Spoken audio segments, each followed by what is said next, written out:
On all products up to 50% run అవుతుందండి. అది ఎక్కడ అంటే శివ్ హోమ్ వరల్డ్ కేపీహెచ్బీలో ఉందన్నమాట. ఇక్కడ ఈ రీల్ మాత్రం పక్కా సేవ్ చేసుకోండి, మీ ఫ్రెండ్స్ అండ్ ఫ్యామిలీ మెంబర్స్కి షేర్ చేయండి. నేను ఆఫర్స్ అయితే ఒక్కొక్కటిగా చెప్తూ వెళ్ళిపోతూ ఉంటాను. ఇక్కడ ఇండిపెండెన్స్ డే ఆఫర్గా మనకి ఇక్కడ 17th వరకు అప్ టు 50% ప్రొవైడ్ చేస్తున్నారు. అండ్ ఇక్కడ ఎక్స్చేంజ్ ఆఫర్ ప్రొవైడ్ చేశారండి. ఎక్స్చేంజ్ అంటే మన ఇంట్లో ఉన్న పాత సామాన్లు తీసుకెళ్ళి ఇక్కడ ఎక్స్చేంజ్ చేసుకోవచ్చు. మనకి దాని కేజెస్ని బేస్ చేసుకొని మనం న్యూ ఐటమ్స్ తీసుకోవచ్చు అనమాట. రాఖీ స్పెషల్గా రాఖీకి రిలేటెడ్ చాలా అంటే చాలా రాఖీస్ అయితే ఇక్కడ డిస్ప్లే చేస్తున్నారు.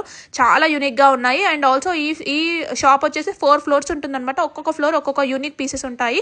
ఈ ఫ్లోర్లో ఫస్ట్ ఫ్లోర్లో వచ్చేసి మొత్తం షోకేజ్ ఐటమ్స్ ఉంటాయి అండ్ గ్లాస్ ఐటమ్స్ ఉంటాయి. అండ్ ఇక్కడ వచ్చేసి మనకు ఆఫర్స్ వచ్చేసి ప్రతి ఒక్క బ్రాండ్ పైన ప్రొవైడ్ చేస్తున్నారు అనమాట. For example JP brand products పైన ఏ ప్రోడక్ట్ తీసుకున్నా సరే ఎంఆర్పి పైన 30% ఆఫ్ ఇస్తున్నారండి. ప్రెస్టేజ్ గ్యాస్ స్టవ్స్ పైన అయితే 35% ఇస్తున్నారు. మిక్సర్స్ అండ్ గ్రైండర్స్ పైన అయితే 40 to 50% ఇస్తున్నారు అనమాట. ప్రెస్టేజ్ కుక్కర్స్ పైన అయితే ప్రెస్టేజ్ పైన 30%, పిజన్ బ్రాండ్ పైన 50%, హకిన్ పైన 25%, ఆల్ట్రా పైన 40%, ఇలా చాలా అంటే చాలా ఉన్నాయి.